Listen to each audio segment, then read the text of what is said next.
Hey everyone, it's Ben Hardy. Today we're looking at the Equinox LT all-wheel drive. This is a great, affordable little crossover. I'll include a link to the Large Miller, Chevy, and Murray's website in the description down below. If you have any questions, just ask for Gage. Also include a link to my car buying guide. Let's get into it.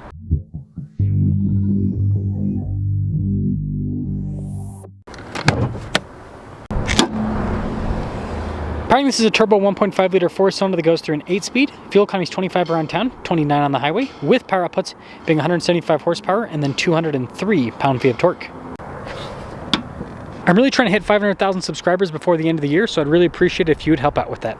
Now, when it comes to the hood, you have this interesting wavy design. We have a split light design with the headlight actually on the lower section, whereas the top is just the turn signal indicator. And then you probably notice all the chrome trim here on the front end. And when you put it all together, I think the new Equinox looks really sharp. Tire wheel setup is 235 by 65 by 17. You've got this silver with the metallic gray. It actually looks pretty premium. Big chunky fender flares with the cladding there on the side. Equinox badge here on the side. And then notice stuff like the mirror caps and the door handles are painted to match. And then here's your side view with the Equinox. This is where you can see it's pretty boxy looking. When it comes to the key fob, we've got our lock and unlock function, remote start, and then the Chevy bow tie on the back.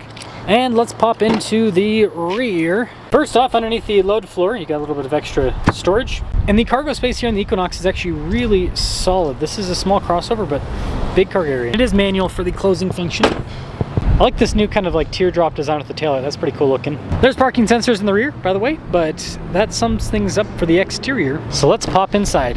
You got this soft touch trim here with stitching on the door panel, a little bit of storage down below. Pretty nice trim here with the cloth seats. Legroom back here is good. We also have little storage pockets, some USB ports, and some vents for the rear passengers. This, of course, has a cup holder armrest, and then overall headroom back here is pretty solid. Keyless entry for the front.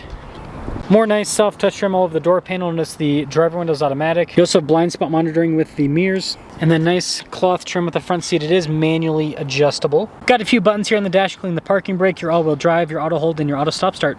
And start her up. The steering wheel does have nice soft touch trim all around. On the back of the steering wheel, we've got radio controls as well as paddle shifters. On the front, we've got controls for the center screen, voice command controls, heated steering wheel, and then our cruise control on the other side. Traditional windshield wiper turn signal stock, and then we have a column shifter on the other side. Full digital gauge cluster here in the center, and it's actually customizable in terms of what you can display. You just press that little screen button on the right-hand side of the steering wheel. Just a backup camera in reverse, but it does have good resolution. And as for the infotainment system, it's quick to respond. It has Android Auto and Apple CarPlay, shortcut bar there, and yes, the light controls are built into the screen. Down below, we've got single zone climate, but this does come with heated seats, heated steering wheel. That's pretty nice, right? We've got some USB ports down below as well. And this is our drive mode select dial, so you twist this to go through the different modes. They actually pop up here on the center screen. You basically have an off-road mode, a normal mode, and then a snow ice mode. See, this area just has some good storage overall. Pretty nice center console. Nice trim there on the top of the center console. Speaking of nice trim, look at the dash. Just a regular rear view mirror with a manual mirror dimmer, and then no sunroof. 2026 Equinox LT, $31,995 is the total MSRP. Let's see how this little all-wheel drive crossover performs. Well, manual seat adjustment.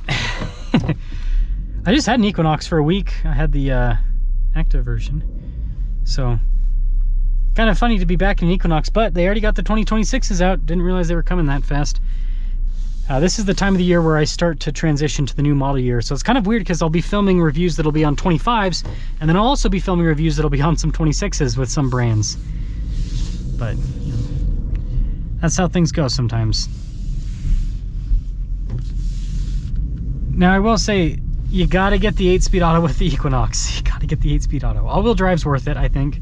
Because here's the deal. This isn't a full-time all-wheel drive system. It's a part-time system. Again, you've got that little all-wheel drive button off to the side that you can engage or disengage. And so right now I'm in two-wheel drive. So I get all the fuel economy benefits of the two-wheel drive, but I get the 8-speed auto. And if the situation arises where I need a little bit more grip, boom, I got all-wheel drive. So I think it's got the best of everything. Wow, this engine's got some torque.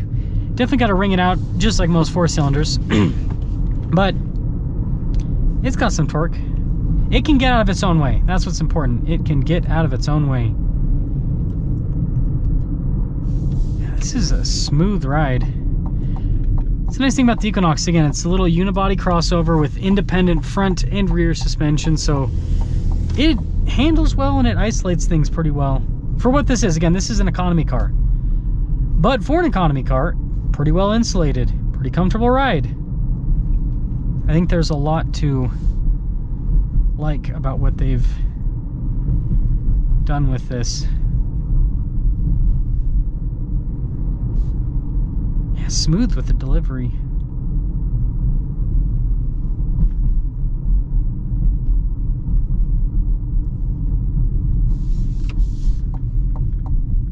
I like the turn signal sound. It's kind of cool. It's kind of cool. I don't like that. So I will mention this. Chevy's safety tech is kind of sensitive in the wrong way. So I had my turn signal on. Turning. It gave me a blind spot monitor indication for the person behind me. I noticed that when I had the Equinox active for a week too. GM's safety tech systems need, I think, a little bit of tuning. That's not the worst thing on the planet, right? It's like nice to be warned and stuff, but it's also kind of like, ooh, that is not accurate. Not accurate at all.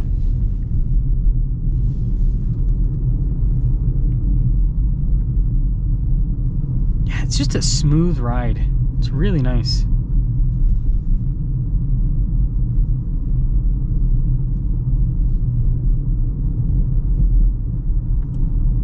So, in summary,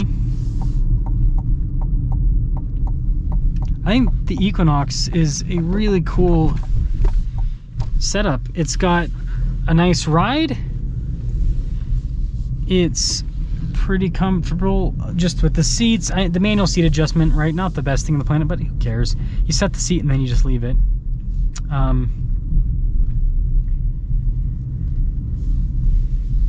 Yeah, it's a solid value at $30,000, you know, roughly $30,000.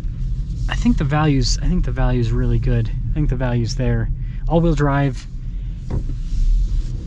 There's not a lot that is offered at this price point anymore in the US market in general, especially with the utility this provides. Being all-wheel drive and having, again, decent size. I think this is a great car overall. And you know, it was a little bit cramped when my wife and I put our car seats in, but you can fit in this. You can make it work for a family. So it could, yeah, it could also be a great family car as well. Let me know your thoughts.